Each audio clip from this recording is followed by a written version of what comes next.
So we are moving on to the fourth round game of Magnus Carlsen. And he finally won a game in the third round. He is on only 1 out of 3. And he's playing the Russian international master Nikolai Vlassov, who is in his 50s. And yeah, Vlassov, he is I think he's a blitz expert. I remember playing him on the Internet Chess Club like many years ago. Many years ago. And I think he's an expert in the Scandinavian, maybe the Tigurian, I'm not sure. But like, yeah, he's a good player in these rabbit and blitz time controls. So definitely not an easy opponent for the fourth round. But okay, Magnus has the white pieces and he opens with c4. And we have f5, the dodge. And already on the second move we have, a slight surprise by Magnus b4. So he wants to expand immediately on the queenside. He fianchettos his bishop to b2.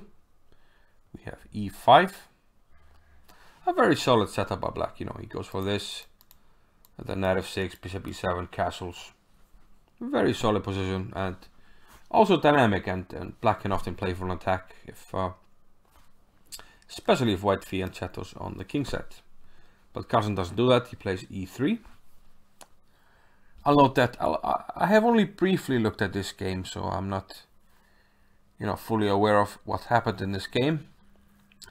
We have d4 by Carlsen and now e4. And this sort of resembles what you sometimes get from the orangutan or the Polish opening with 1 to b4.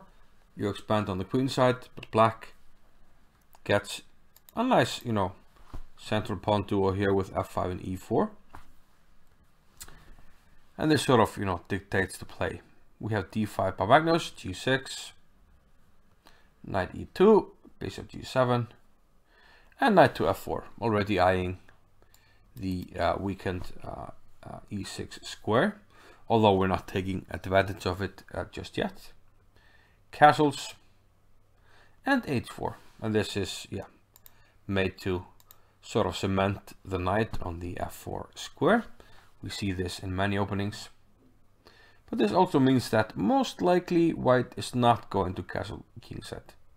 It's sometimes a possibility, but with h4, you sometimes want to keep the option of, developing your rook once you are maybe pushing the h-pawn. But let's see how this game develops. We have queen to e8. Carlsen gets on with development, bishop to e2, a5, and now he closes things up on the queen side. We have knight to h5.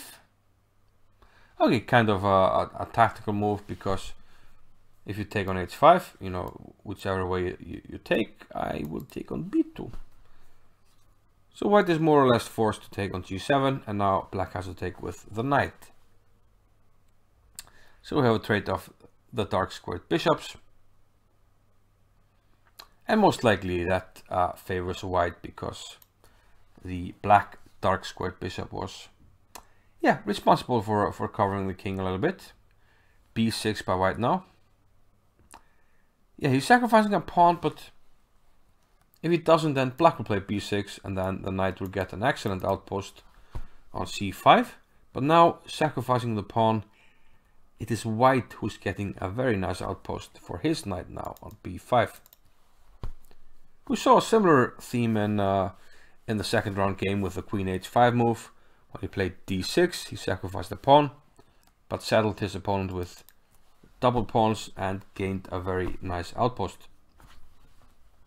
So Vlassov goes for knight a6, rook b1, hitting the pawn, and he decides not to try to hold on to the pawn, and turns out that might be difficult.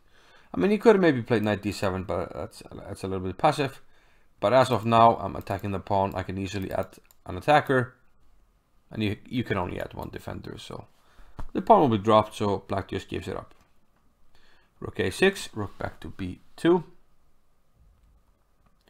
and bishop d7, sort of, effectively finishing development. But Carlsen, I mean, he has a nice you know, nice space advantage with a d5 pawn. Still a very nice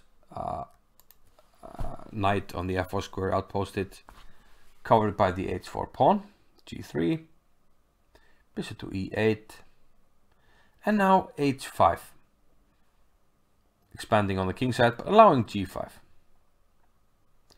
But Carlsen had something in mind.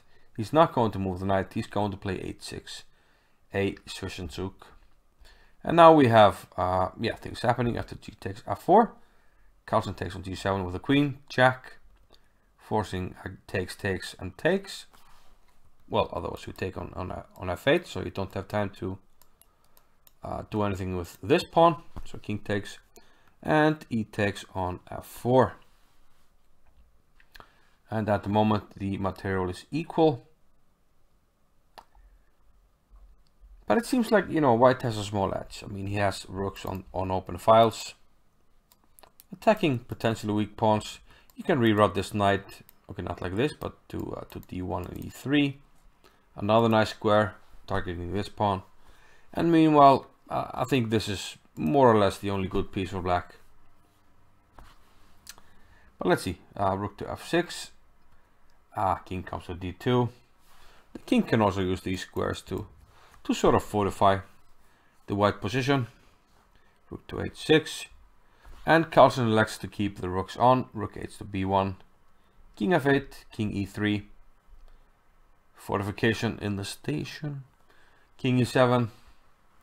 And here, I mean, Carlsen has a good position, but to move forward is not too easy. So he goes to the Russian chess school to his predecessor, Tigran Petrosian, who liked to sacrifice the exchange. And that's what Carlsen does. Rook takes on b7, giving up the exchange, but getting a pawn as well. Rook takes, check, king d8, and now c5. So of course hitting the rook, and this enables white to get a monster pass pawn here on c6. So white is technically down material, but if we look at the quality of the pieces, white is doing really well here. Okay, we have rook c8 by Vlassov, knight b5, and yeah, the threats are getting too difficult, so Vlassov goes for desperation. He takes on c6, and again we have material equality, but white does have very nice minor pieces for a rook and a pawn. And the problem for black is that you can't really make the pawns count. You don't have a good pass pawn, and white very easily is blockading your pawns and even winning them now with rook to a7. Rook takes a5. Yeah, so now one pawn down the drain. Knight to d4. Nicely centralized knight. And more weaknesses up here, which Carlsen capitalizes on. Rook takes f5. Rook to b5. He's willing to trade now once he has netted two pawns. Takes.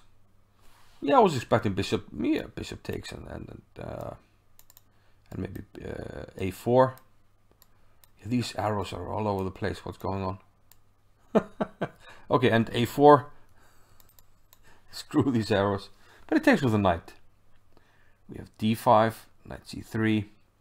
And yeah, it looks like this was a time travel phase, and now pawns are dropping off, and Carlsen is easily adding another pawn to the tally. Which one do you want? g4. No rush, and now he takes on e4. And Vlassov didn't need to see more. He has this and this against this and this, which means that basically white has 3 extra pawns and a very easy win. So now Carlsen, finally a good game. He is now on 2 out of 4, and trying to get things going. And let's see how he does. So on to round number 5, and see you there.